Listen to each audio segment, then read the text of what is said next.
کہ جب میں اللہ کی طرف سے واپس ہوا میں چھٹے آسمان پہ، تو مجھے حضرت موسیٰ نے پوچھا کہ اللہ نے آپ کو کیا دیا؟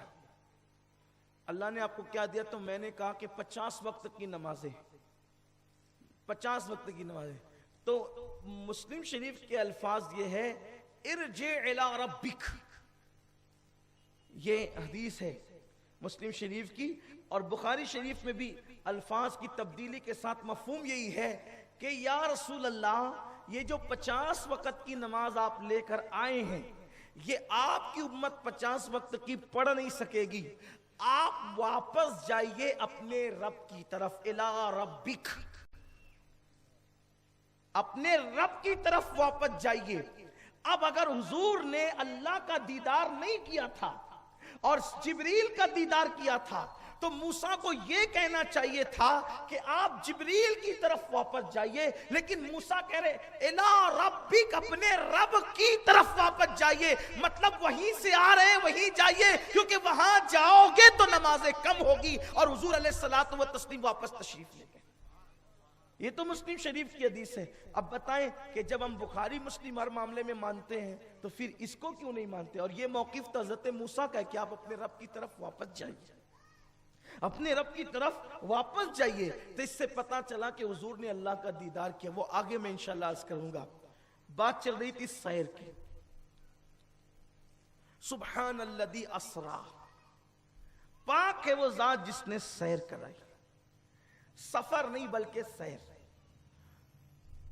اور پھر اس کا ترجمہ یہ ہے سبحان الذی اسرا بعبدہ لیلا من المسجد الحرام الی المسجد الاقصی، پاک ہے وہ ذات جس نے سیر کرائی اپنے بندے خاص کو رات کے مختصر سے حصے میں۔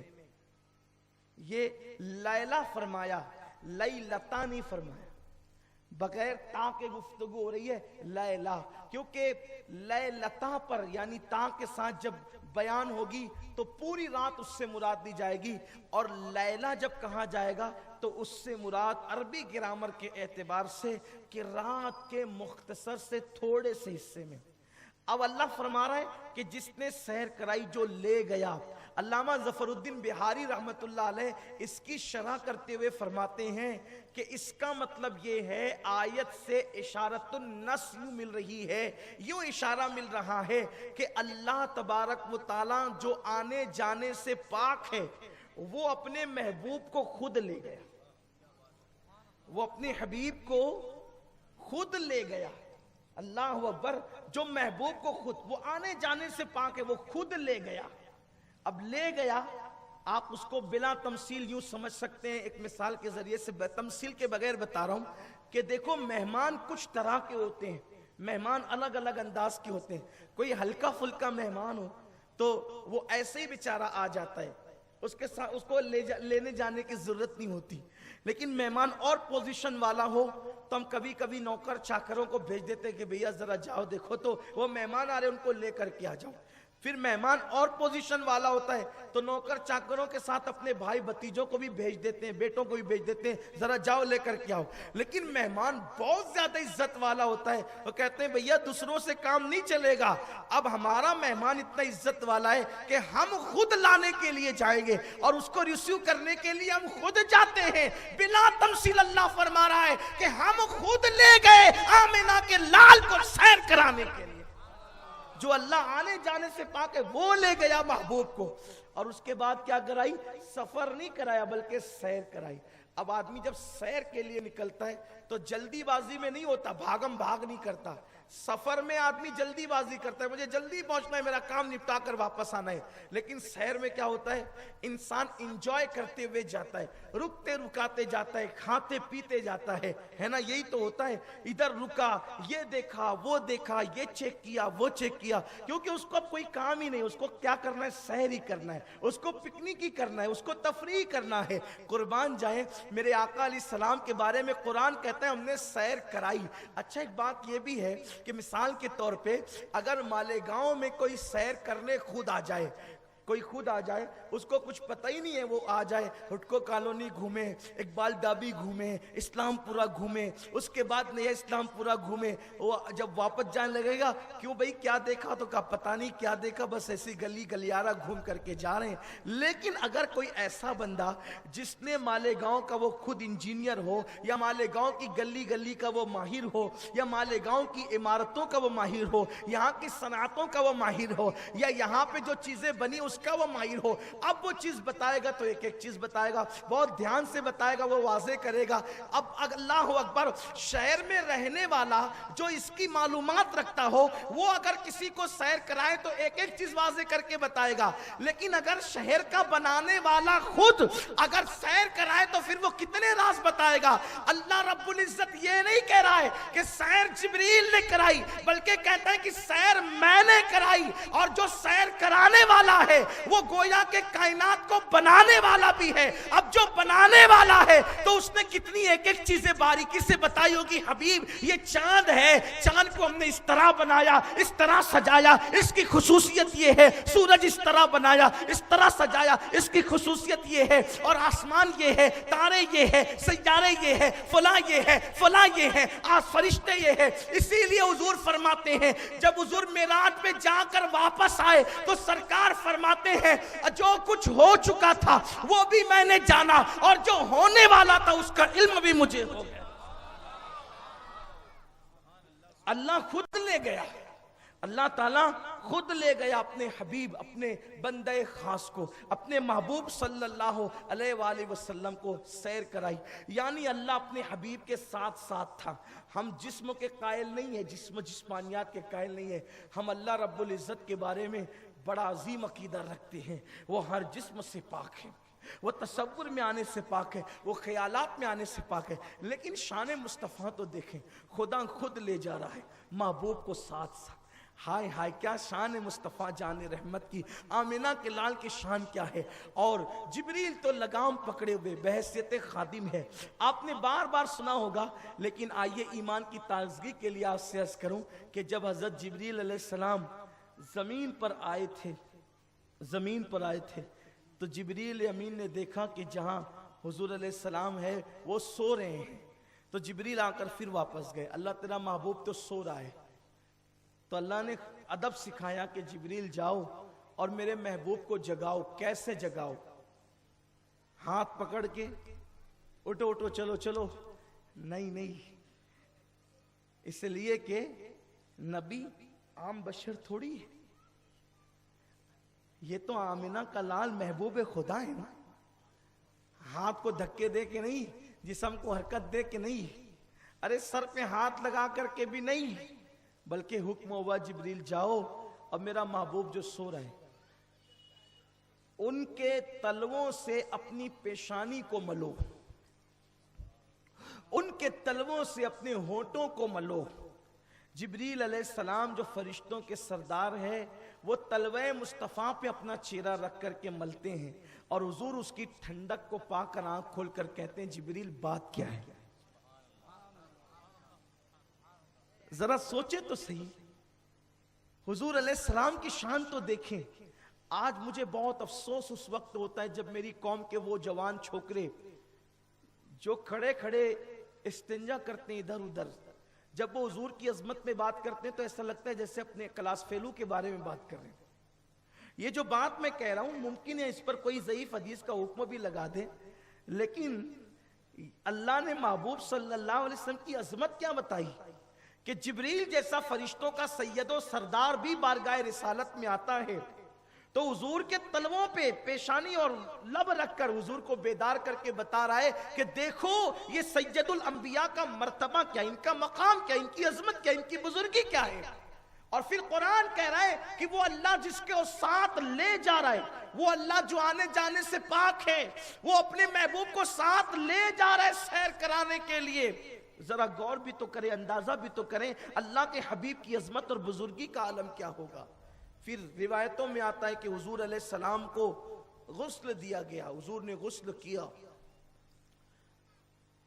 بعض محدثین نے لکھا ہے کہ آب زمزم سے غسل کیا, بعض نے لکھا ہے کہ حضور علیہ السلام نے جو ہے وہ کسی اور پانی سے غسل فرمایا. بہرحال پھر حضور علیہ السلام کے سینے کو چاک کیا گیا, سینہ چیرا گیا, دل نکالا گیا, اور پھر اس کو جنت کے پانی سے دھویا گیا, پھر دل رکھ دیا گیا, اور اس کے بعد پھر اس کو برابر کر دیا گیا.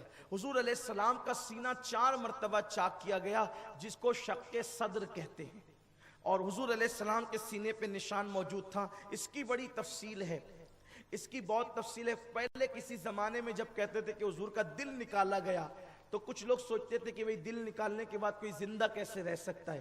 لیکن آج کل کے اس ترقی کے دور میں بائی پاس سرجری کرنے والے, کرانے والے اب مان لیتے ہیں کہ نہیں, دل نکالا گیا ہوگا, کیونکہ جب ان کے دل کی بائی پاس ہو سکتی ہے تو سید الانبیاء صلی اللہ علیہ وسلم کا بھی تو دل نکالا. جیسے جیسے سائنس ترقی کرتی جائے گی, عظمت مصطفیٰ سے پردے اٹھتے چلے جائیں. اس وقت لوگ انکار کرتے تھے کہ کیسے ہو سکتا ہے.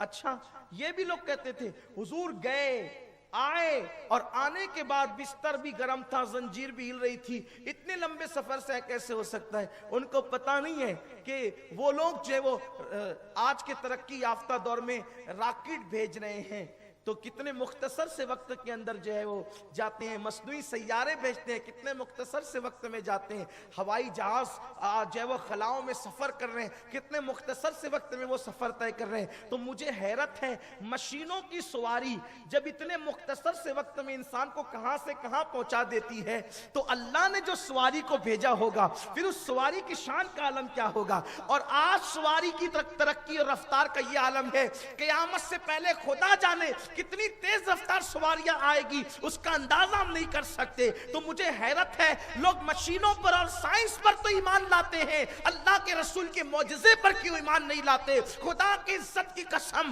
اللہ اکبر, دنیا کا انسان کتنی بھی محنت سے کچھ بھی بنا لے, لیکن میرے اللہ کی بنائی ہوئی چیز کے مطابق وہ کبھی نہیں بنا سکتا. بڑی سے بڑی مشینیں بنانے والا ایک مچھر کی طرح مخلوق نہیں بنا سکتا. ارے جب اللہ کی بنائی ہوئی مخلوق مچھر کی طرح انسان کوئی چیز بنا نہیں سکتا, تو اللہ نے جس براق کو تیز رفتار بنایا, اور پھر براق کے بھی آقا و مولا, جبریل کے بھی آقا و مولا, انبیاء کے بھی آقا و مولا, مصطفیٰ جان رحمت صلی اللہ علیہ وسلم کو اللہ نے کتنی طاقت و قوت عطا کی ہوگی, اس کا اندازہ کوئی کر سکتا ہے. آقا کریم صلی اللہ علیہ وآلہ وسلم جب نکلے سفر کے لیے تو حضور کے لیے براق لایا گیا. آقا کریم صلی اللہ, حدیث پاک میں آتا ہے, لکھا ہے صوفیاء کرام نے کہ حضور نے اس دن جو اپنے سر پہ امامہ باندھا تھا, وہ حضور علیہ الصلوۃ والتسلیم کی ظاہری ولادت تو کیا, حضرت آدم علیہ السلام کی پیدائش سے 1000 پہلے فرشتوں نے تیار کیا تھا. حضور علیہ السلام کے سر اقدس پر جو امامہ شریف سجایا تھا معراج کی شب, وہ 1000 سال پہلے حضرت آدم کی پیدائش سے. اس کا مطلب واقع معراج ایسے ہی ہنگامی طور پہ, حادثاتی طور پہ نہیں ہو گیا تھا, بہت پہلے سے اس کی تیاریاں ہو رہی تھی, بہت پہلے سے اس کی تیاریاں ہو رہی تھی. اس کا ثبوت آگے اور ملتا ہے کہ جب حضور علیہ السلام سدرہ پر گئے تو حدیث پاک میں آتا, عبداللہ ابن عباس کہتے ہیں کہ حضور جب سدرہ پر گئے تو سدرۃ المنتہا پر حضور نے 2 کرسیاں دیکھی. حضور نے 2 کرسیاں دیکھی, ایک اوپر کو تھی اور ایک نیچے کو تھی. تو سرکار نے جبریل سے پوچھا, او جبریل, تیرے سوا اور بھی کوئی یہاں رہتا ہے؟ اس لیے کہ سدرہ پر تو جبریل کے سوا کوئی جا ہی نہیں سکتا. تو 2 کرسیاں دیکھ کے, اچھا یہ بار بار جو حضور پوچھتے ہیں نا, تو کبھی کبھی لوگوں کو شبہ ہوتا ہے, دیکھو حضور کو معلوم نہیں تھا اس لیے حضور پوچھ رہے تھے, حضور کو معلوم نہیں تھا. ارے میرے عزیز, کبھی کبھی معلوم ہونے کے بعد بھی پوچھا جاتا ہے تاکہ پوچھنے پر لوگوں کو پتا چل جائے کہ معاملہ کیا ہے نا. ابھی کیسے, ایک آسان سی بات, استاد نے سال بھر جس شاگرد کو پڑھایا, پھر وہ امتحان میں اسی شاگرد سے پوچھتا ہے, بتاؤ نماز میں کتنے فرائض ہیں. اگر شاگرد پلٹ کے پوچھے, استاد آپ کو نہیں پتا کیا کتنے فرائض ہیں؟ ارے اس کو پتا ہے, اور اس کو یہ بھی پتا ہے کہ تجھے بھی پتا ہے, اس لیے کہ پڑھایا اس نے تجھے. بولو کوئی شاگرد پلٹ کے کہتا ہے کہ استاد آپ کو نہیں پتا کہ اتنے فرائض ہیں؟ استاد کو معلوم ہے چار نماز کے اندر جو ہے وہ فرائض کتنے ہیں. نماز کے اندر جو ہے وہ باہر اور اندر آسان عوام کی زبان میں باہر اور اندر کے فرائض 6 بیان کیے جاتے ہیں، اور عام طور پہ ہماری زبان میں جو اصطلاح کے اعتبار سے بیان کرتے ہیں تو یوں کہتے ہیں کہ نماز کے 6 شرائط ہیں اور 7 فرائض ہیں.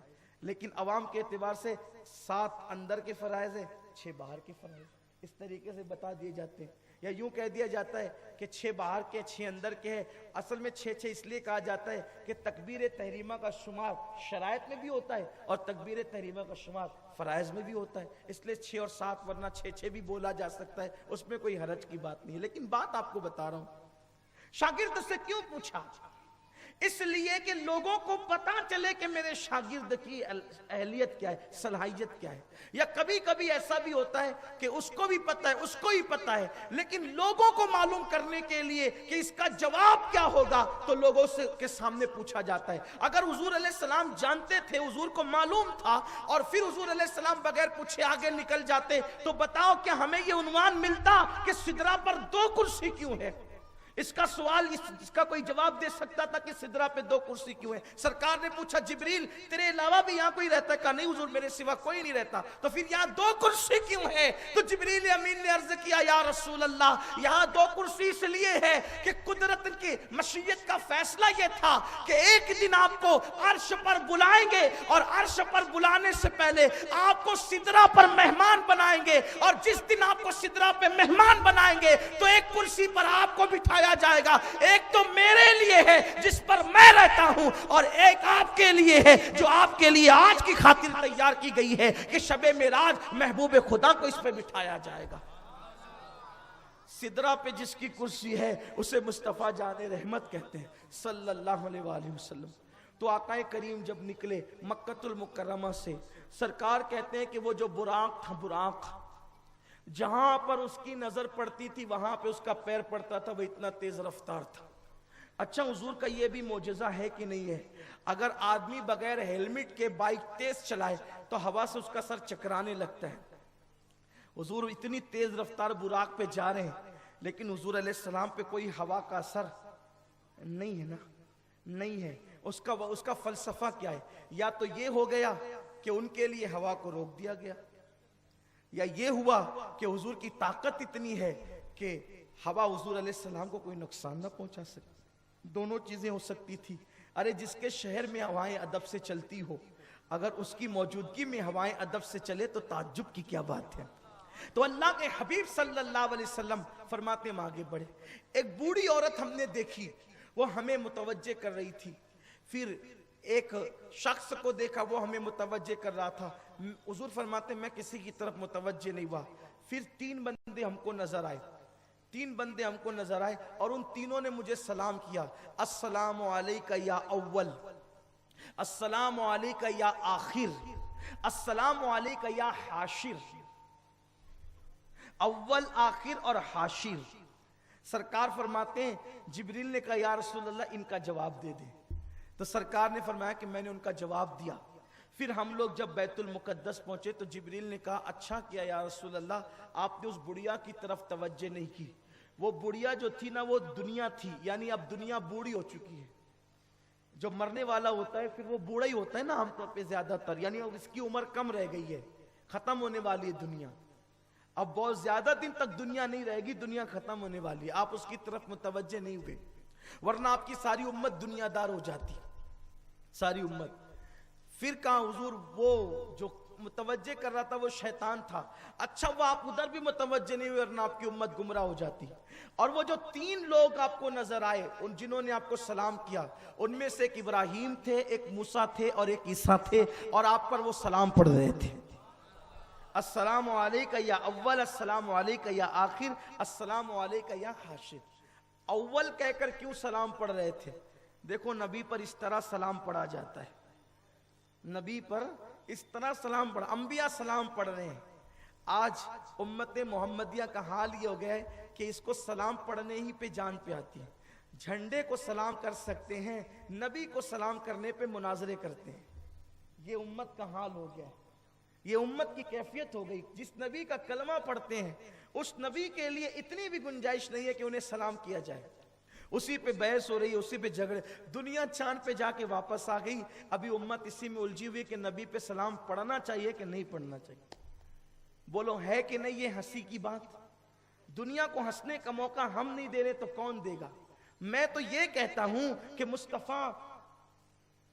مصطفیٰ جان رحمت صلی اللہ علیہ وآلہ وسلم کی ذات ہی ایک ایسی ذات تھی جس پر پوری امت کو جمع کیا جا سکتا تھا اور امت کے اختلاف کا خاتمہ کیا جا سکتا تھا, فرقہ واریت کا خاتمہ کیا جا سکتا تھا. لیکن کم نصیبی یہ کہ ظالموں نے, اسلام دشمن طاقتوں نے ذات مصطفیٰ کو بھی معاذ اللہ متنازع بنانے کی ناپاک کوشش کی ہے. میرے آقا صلی اللہ علیہ وسلم کے دیوانوں, حضور مرکز ہے ہمارے لیے, حضور محور ہے ہمارے لیے, حضور دین ہے ہمارا, حضور ایمان ہے ہمارا, حضور ہی اسلام ہے, حضور ہی ایمان ہے. حضور علیہ الصلوۃ والتسلیم کی ذات جو ہے کتاب ہے. اقبال کہتے ہیں لوح بھی تو قلم بھی تو تیرا وجود الکتاب. اور دوسرے مقام پہ فرماتے ہیں وہ مصطفیٰ برسا خیش را کے دی ہم اوست اگر بہو نہ رسیدی تمام بولا بیس کہ پورا دین محمد الرسول اللہ کا نام ہے. جو ان سے قریب آ گیا وہی دیندار ہے, جو ان سے دور ہو گیا ابو لہب میں اور اس میں کوئی فرق نہیں ہے. لیکن دل کتنے چھوٹے ہو گئے. یہاں انبیاء سلام کر رہے ہیں, کیسے؟ السلام علیکہ یا اول, اے سب سے پہلے آپ پر سلام. اس سے پتہ چلا کہ خدا کی مخلوق میں سب سے پہلی ذات مصطفیٰ جان رحمت کی ہے. جیسا کہ مصنف ابن عبد الرزاق کی روایت ہے, حضور فرماتے ہیں اے جابر, اللہ نے سب سے پہلے تیرے نبی کے نور کو پیدا فرمایا. اللہ نے سب سے پہلے تیرے نبی کے نور کو پیدا فرمایا. یہ مصنف ابن عبد الرزاق کس کی ہے پتہ ہے؟ یہ مصنف ابن عبد الرزاق جو ہیں یہ صاحب مصنف امام بخاری رحمت اللہ علیہ کے دادا استاد ہیں, اور یہ بخاری شریف سے بھی پہلے لکھی گئی کتاب ہے جس کو مصنف ابن عبد الرزاق کہتے ہیں. بخاری سے بھی پہلے لکھی گئی کتاب ہے. لیکن برا ہو تعصب کا کہ انسان یہود کے راستے پہ چل پڑا کہ جو اپنے نفس پر آسان لگتا ہے, اپنی فکر سے جو چیز ہم آہنگ نظر آتی ہے کہیں بھی لکھا انسان مان لیتا ہے, اور جو اس کی فکر سے ٹکراتی ہے یہ نہیں دیکھتا کہ نقصان ہوگا کہ فائدہ ہوگا, وہ اس کا رد کر دیتا ہے. اللہ اکبر. امام بخاری جس سے حدیث لیتے ہیں وہ صاحب مصنف ہے. انہوں نے لکھا ہے حدیث پاک حضرت جابر کے حوالے سے کہ جابر نے پوچھا یا رسول اللہ سب سے پہلے اللہ نے کیا پیدا کیا؟ تو سرکار نے فرمایا اے جابر سب سے پہلے اللہ نے تیرے نبی کے نور کو پیدا کیا. اللہ کے نور سے حضور پیدا ہوئے اور حضور کے نور سے پوری کائنات پیدا ہوئی. یہاں پر تھوڑی سی وضاحت کرنا چاہتا ہوں. الیاذ باللہ استغفر اللہ. ہم اہل سنت کا عقیدہ قطعاً یہ نہیں ہے کہ اللہ کے نور سے پھر کوئی نور الگ ہو گیا اور جدا ہو گیا اور اس سے حضور کا نور بن گیا, ایسا نہیں ہے. ارے جب دنیا کا نور جسے چراغ کہتے ہیں, اگر اس چراغ سے دوسرا چراغ جلے تو بولو کہ پہلے چراغ میں کوئی کمی ہوتی ہے؟ اس سے تیسرا جلے یا اس سے 1000 چراغ جلے, بولو کوئی اس کی روشنی میں کمی ہوتی ہے؟ جب مخلوق نور کا یہ حال ہے تو اللہ کے نور کی شان کا حال کیا ہوگا؟ اس لیے اللہ کے نور کو جدا نہیں کیا جا سکتا, اس کے ٹکڑے نہیں کیے جا سکتے. اللہ تبارک و تعالی بہتر جانتا ہے کہ اس نے اپنے نور سے نور مصطفیٰ صلی اللہ علیہ وسلم کو کیسے پیدا فرمایا. تو حضور علیہ السلام کے نور سے پھر کائنات کو وجود ملا. تو اول حضور اس طرح سے ہے, آخر حضور اس طرح سے ہے کہ وہ سارے انبیاء کے بعد تشریف لائے, خاتم النبیین بن کر تشریف لائے. یہاں تھوڑا سا اس پہ بھی گفتگو کروں گا کہ آج کل لوگوں میں اس پر بھی گفتگو ہو رہی ہے کہ حضور کے خاتم النبیین ہونے کی کوئی فضیلت نہیں ہے, یعنی آخر میں آنا, لاسٹ میں آنا, یہ کوئی فضیلت نہیں ہے. حضور کے بعد بھی اگر کوئی نبی آ سکتا ہے تو حضور کی خاتمیت میں کوئی فرق نہیں آئے گا. یہ سراسر جہالت ہے, قرآن مقدس کے خلاف ہے. یاد رکھو, کون کہتا ہے کہ آخر میں آنا کوئی فضیلت نہیں ہے؟ آخر میں آنا کوئی فضیلت نہیں ہے, کون کہتا ہے؟ ارے دنیا کا بھی دستور ہے کہ جب کوئی محفل سجتی ہے تو آخری میں اس خطیب کو لایا جاتا ہے جو وہ پوری محفل کا جانے محفل ہوتا ہے. عام طور پر ہر جگہ اخیر کے اندر جو ہے وہ خطبہ صدارت ہی پیش ہوتا ہے، جس کو صدر محفل بناتے ہیں اسی کو اخیر میں پیش کرتے ہیں کہ آپ کو خطبہ صدارت دینا ہے، یہی تو ہوتا ہے۔ اور صدر کے خطبے کے بعد پھر کسی اور کو موقع نہیں دیا جاتا، خطبہ صدارت ہو جاتا ہے تو محفل ختم ہو جاتی ہے۔ تو اللہ نے پوری کائنات کے اندر سب سے زیادہ جن کو چنا وہ انبیاء کی ذات ہے، اور ان کے سردار کے طور پہ جس کو چنا وہ سید الانبیاء کی ذات ہے۔ تو حضور علیہ السلام کو گویا کہ نبوت کی صدارت کی کرسی عطا کی گئی۔ اب ان کے بعد کون آ سکتا ہے؟ ان کے بعد کون آ سکتا ہے؟ اللہ اکبر۔ اور بات یہ بھی ہے کہ اگر یہ کہا جاتا ہے کہ خاتم النبیین ہونا کوئی کمال کی بات ہے، کمال اس لیے ہے خاتم النبیین ہونے کا کہ ایک نبی جب آتا ہے تو پہلے نبی کی ردائے نبوت سمیٹ دی جاتی ہے۔ ایک نبی جب آتا ہے تو اس سے پہلے آئے ہوئے نبی کی ردائے نبوت، اس کی نبوت کے احکامات ختم ہو جاتے ہیں، اس کا دور نبوت بھی ختم ہو جاتا ہے۔ اللہ اکبر۔ تو حضور کا آخری میں آنا یہ بتاتا ہے کہ سب سے زیادہ دور رسالت اگر کسی کا طویل ہے تو مصطفیٰ جان رحمت کا طویل ہے۔ اب معاذ اللہ استغفر اللہ، اگر کوئی یہ کہتا ہے کہ ان کے بعد بھی کوئی نبی آ گیا یا آ جائے گا یا آ سکتا ہے بحیثیت نبی، تو معاذ اللہ اس کا مطلب یہ ہوا کہ حضور کا دور نبوت ختم ہو گیا اور اس کے بعد جو آ رہا ہے اس کا دور ہے لا الہ الا اللہ۔ یہ مانا ہی نہیں جا سکتا حضور کا دور۔ اللہ اکبر۔ حضور کے آنے سے پہلے جتنی انبیاء کرام جو ہے اپنی قوم کے اندر جو ہے قیادت اور امامت کر رہے تھے وہ بھی حضور کے نبوت کے فیضان سے کر رہے تھے۔ اب تو حضور ظاہری طور پہ آ گئے ہیں، اب قیامت تک کوئی بندہ نیا نبی پیدا نہیں ہو سکتا۔ حضور آخر ہے، اور شب معراج یہ تینوں انبیاء کرام نے سلام اس انداز سے کر کے بتا دیا کہ وہ اول بھی ہے وہ آخر بھی ہے۔ اور پھر کہا السلام علیکہ یا حاشر، السلام علیکہ یا حاشر، اے حاشر آپ پہ سلام ہو، یعنی سب کا حشر حضور کے قدموں میں ہوگا، سب کا حشر حضور کے قدموں میں ہوگا۔ اس کا مطلب یہ ہے کہ جب حشر ہو رہا ہوگا تو حضور اونچائی پر ہوں گے اور سب نیچائی پر ہوں گے۔ اسی مضمون کو یوں بھی بیان کیا گیا ہے، سرکار فرماتے ہیں کہ سارے انبیاء کرام اور ساری مخلوق قیامت کے دن میرے جھنڈے کے نیچے ہوگی۔ اور حضور فرماتے ہیں میں اس پہ فخر نہیں کرتا کہ سارے انبیاء اور ساری مخلوق میرے جھنڈے کے نیچے ہوگی۔ یا رسول اللہ آپ کیوں فخر کریں گے؟ فخر تو ان کے لیے ہے جن کو آپ کے جھنڈے کے نیچے آنا نصیب ہو گیا، جن کو آپ کے جھنڈے کے نیچے آنا نصیب ہو گیا، فخر تو ان کے لیے ہے، آپ کیوں فخر کریں گے؟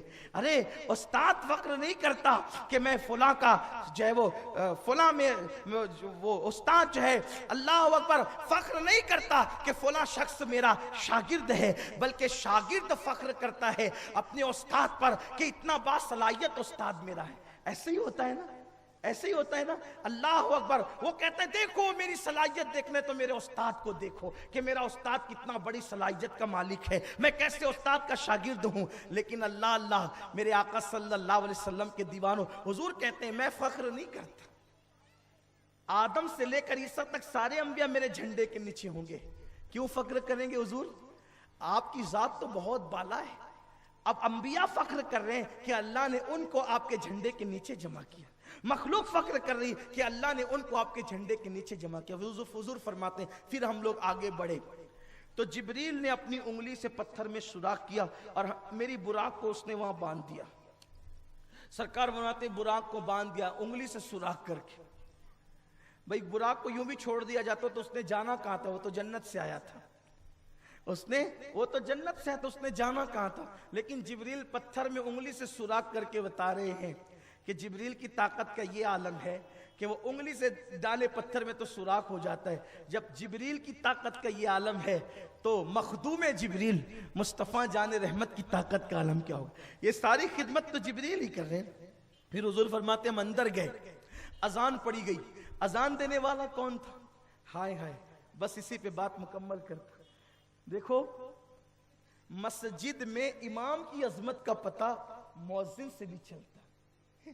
اگر کسی مسجد کا مؤذن بہت بڑا علامہ ہو، اذان دینے والا، چونکہ یار اس مسجد کا مؤذن اتنا علم والا ہے تو اس کے امام کے علم کی شان کا عالم کیا ہو ہے؟ یہی تو ہے نا.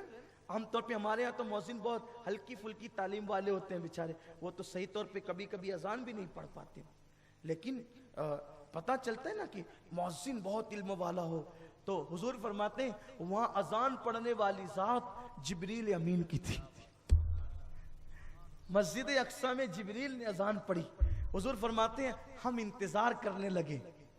اب دیکھو حضور کی عاجزی, حضور کا تواضع. سرکار کہتے ہیں ہم انتظار کرنے لگے کہ نماز کون پڑھائے گا. سارے انبیاء وہاں موجود تھے. سرکار فرماتے ہیں جبریل آئے, انہوں نے میرا ہاتھ پکڑا اور ہاتھ پکڑ کے مجھے مصلی پہ کھڑا کیا. حضور جہاں آپ موجود ہو آپ کے سوا امامت کون کر سکے. سارے انبیاء کرام اپنے نبی کے پیچھے کھڑے ہوئے. امام اہل سنت کہتے ہیں نماز اقصی میں تھا یہی سر, آیا ہوں مانی یہ اول آخر, ہے دست بستہ وہ پیچھے حاضر جو سلطنت آگے کر گئے تھے. حضور امامت کے مصلی پہ کھڑے ہوئے, حضور نے نماز پڑھائی. نماز پڑھانے کے بعد وہاں محفل جمی اور ہر نبی نے اپنے اپنے اعتبار سے خطبہ دیا.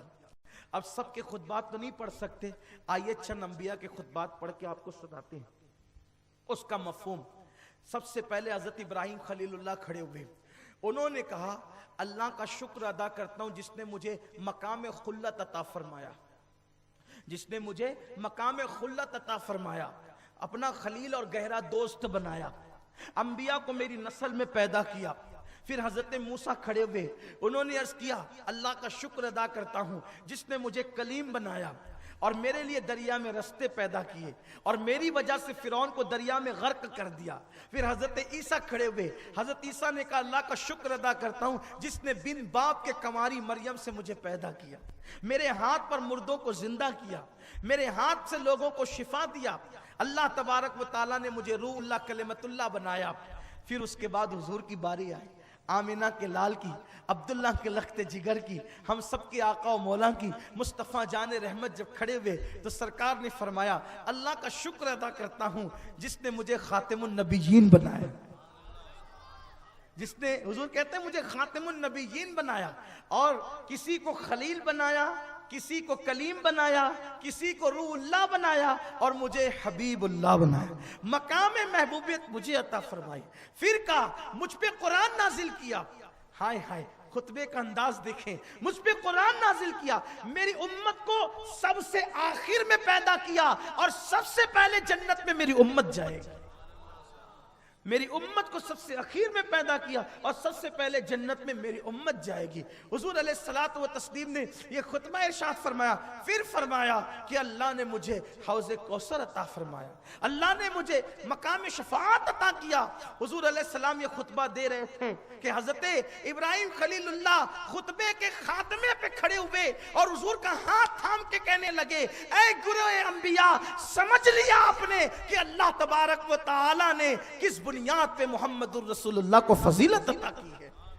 حضور علیہ السلام کی فضیلت حضور کو کیوں عطا کی ہے آپ جان گئے, حالانکہ سب جانتے تھے, سب کو پتا تھا, لیکن اظہار فضیلت اور اظہار عظمت یہاں مقصود ہے. پھر حضور علیہ السلام فرماتے ہیں کہ انبیاء کرام سے ملاقات کے بعد پھر ہم آسمانوں کی طرف روانہ ہوئے. حضور کہتے ہیں میں نے اتنی خوبصورت سیڑھی کبھی نہیں دیکھی تھی, جو سیڑھی جو ہے وہ زمین سے رکھی گئی اور اس کا ایک سرا آسمانوں سے لگا ہوا تھا. سرکار فرماتے ہیں کہ جب ہم پہلے آسمان پہ گئے تو وہاں جانے سے پہلے جبریل نے دستک دی اور کہا کہ دروازہ کھولو. تو آواز آئی کہ کون ہے آپ؟ تو کہا کہ میں جبریل ہوں. مگر دروازہ نہیں کھلا. پھر کہا آپ کے ساتھ بھی کوئی ہے؟ کہا ہاں میرے ساتھ محمد عربی صلی اللہ علیہ وسلم ہے. تو کہا کہ وہ بلائے گئے؟ کہا ہاں بلائے گئے. تب دروازہ کھلا. اب ایک بات یہ ہے کہ وہاں جو پہرا دے رہا تھا دروازے پر وہ تو تھا فرشتہ, فرشتہ ہی تھا نا, کوئی اور تو نہیں تھا. اور فرشتے کے سردار ہیں جبریل. جبریل اپنا نام بولے تو بولیے دروازہ کھلنا چاہیے کہ نہیں بھئی, وہ تو خادم ہے نا وہ. جی میں بات مکمل کر لوں, جزاک اللہ. ٹائم ہو گیا ہے. اچھا اصل میں الیکشن کے ایام اچار سہتا اور ہمیں پرمیشن ملا, ہم مشکور ہیں پرمیشن دینے والے انتظامیہ کی کہ انہوں نے ایسے حالات میں بھی ہمیں پرمیشن دیا. اللہ تعالیٰ جائے وہ اپنے حبیب کے صدقہ و طفیل ہر حقدار کو اپنے حبیب صلی اللہ علیہ وسلم کے مطابق جو جس چیز کا حقدار ہے اس کو وہ اس طرح کی جزا عطا فرمائے۔ تو بات ختم کر رہا ہوں آخری میں، ابھی انشاءاللہ 11 بجے سے پھر مرکز پہ محفل ناز شریف، چونکہ آج شب معراج ہے اور اس رات کی بڑی برکت ہے کہ شب قدر میں جبریل آتے ہیں فرشتوں کے ساتھ، اور شب معراج میں جبریل بھی آئے تھے اور حضور بھی گئے تھے۔ یہ بڑی رات ہے، اس رات دعا کی بڑی مقبولیت ہے۔ حضور بھی گئے نا اس رات، اور ہماری مغفرت اور شفاعت کا سودا تو اسی رات ہوا، ہماری مغفرت اور شفاعت کا سودا تو اسی رات ہوا۔ اللہ کے دیدار کی یہ رات ہے، حضور نے اللہ کا دیدار کیا۔ حضور علیہ السلام کو اس رات جو نعمت ملی ہے وہ نعمت حضور کو کسی رات نہیں ملی، اور اب کسی کو کوئی یہ نعمت نصیب نہیں ہو سکتی۔ یہ سب سے بڑی نعمت کی رات ہے، اور مجھے افسوس اس بات پر ہے کہ یہ رات ہمارے شہر مالیگاؤں میں ایسی روا روی میں گزر جاتی ہے۔ لوگ شب برات پر بھی عبادت کا اہتمام کرتے ہیں، کچھ حد تک شب قدر میں بھی کرتے ہیں، شب معراج میں لوگ بالکل کچھ نہیں کرتے۔ حالانکہ روزوں کا اہتمام ہونا چاہیے، نمازوں کا اہتمام ہونا چاہیے۔ بھائی جو نماز آپ شب قدر اور شب برات میں پڑھتے ہو وہ نماز ملی ہے شب معراج کے اندر۔ وہ نماز اگر اس رات آپ نوافل نہ پڑھیں گے تو کس رات پڑھیں گے؟ پڑھنا چاہیے، کچھ نہ کچھ عبادت کرنی چاہیے آپ کو۔ اللہ تعالیٰ آپ کو ہم سب کو توفیق دے۔ تو ہر سال ہم لوگ مرکز پہ تھوڑی دیر کے لیے جو ہے نعت و مرکبت کی محفل رکھ لیتے ہیں، پھر دعا کی محفل رکھ لیتے ہیں، تاکہ کم سے کم کچھ وقت ہمارا عبادت میں گزر جائے تو اس کی برکت ہمیں نصیب ہو جائے۔ تو انشاءاللہ تعالیٰ 11 بجے کے بعد جو ہے وہاں محفل، بلکہ 11 بجے سے محفل شروع ہو جائے گی۔ اللہ نے آپ کو وقت دیا تو آپ وہاں تشریف لائیں گے۔ میں بات سمیٹ لوں اپنی۔ تو جبریل نے دستک دی کہ دروازے پہ، تو کہا کہ کون؟ تو کہا جبریل۔ دروازہ کھلا نہیں، حالانکہ وہاں جو فرشتہ موجود ہے وہ جبریل علیہ السلام کا خادم ہے نا، جبریل اس کے سردار ہیں۔ سردار کی دستک پر بھی دروازہ نہیں کھلا جب تک نام محمد اس فرشتے نے نہیں سنا۔ کیوں؟ اس لیے کہ جبریل تو بار بار آتے جاتے ہیں، اور آسمان میں کروڑوں دروازے موجود ہیں، لیکن ایک دروازہ ایسا ہے کہ اس دروازے سے جبریل کو بھی جانے کی اجازت نہیں ہے۔ وہ دروازہ صرف شب معراج کے لیے اللہ نے اپنے محبوب کے لیے بنایا تھا، کہ جب تک محبوب نہیں آئے گا اس دروازے سے کوئی داخل نہیں ہو سکتا۔ وہ خالص دروازہ محبوب کے لیے بنایا گیا تھا، اس لیے آسمان کا وہ دروازہ جبریل کی دستک کے بعد بھی اس وقت تک، دستک جبریل کے بعد بھی نہیں کھلا جب تک نام محمد نہ لے لیا گیا کہ یہ دروازہ تو حبیب کے لیے خاص بنایا گیا ہے۔ اس کا مطلب یہ ہے کہ حادثاتی طور پہ معراج نہیں ہو گئی، بلکہ جب آسمان بن رہے تھے تب بھی معراج کا انتظام ہو رہا تھا کہ حبیب کو بلائیں گے تو اس دروازے سے بلائیں گے۔ اور آگے کی داستان بڑی طویل ہے، میں کافی نکات لے کر کے آیا تھا آپ کے سامنے کہ انشاءاللہ تعالیٰ کچھ باتیں ہوگی، لیکن بہرحال اللہ تعالیٰ سے دعا کرتا ہوں کہ اللہ کل ملا کر کے بس مقصد یہ ہے، یہ ساری باتیں اس لیے بیان کی جاتی ہے کہ حضور کی عظمت، حضور کی عزت ہمارے دلوں کے اندر پیدا ہو، اور ہم حضور کو ایسا ہی مانیں جیسے اللہ نے ان کو شان اور مرتبے عطا فرمائے ہیں۔ حضور کو عام انسان ماننا یا حضور علیہ السلام کو ہلکے پھلکے انداز سے حضور کا ذکر کرنا یہ کسی امتی کی شان نہیں ہے۔ جب بھی حضور کا ذکر کرو تو اس شان سے کرو جیسا کہ اللہ تعالیٰ نے ان کو عظمت اور شان عطا کی ہے، اور حضور کے قدموں سے وابستہ رہو۔ کل بھی اس امت کو ترقی اور عروج ملا تھا حضور کے قدموں کے صدقے میں، اور آج بھی اس امت کو عروج اور ترقی ملے گی حضور کے قدموں کے صدقے میں۔ اس لیے حضور سے اپنی نسبتوں کو مضبوط کریں۔ اللہ تعالیٰ مجھے آپ سب کو توفیق دے۔ گفتگو کے درمیان اگر کوئی غلطی ہو تو اللہ تعالیٰ معاف کر دے۔ استغفر اللہ ربی من کل ذنب و اتوب الیہ۔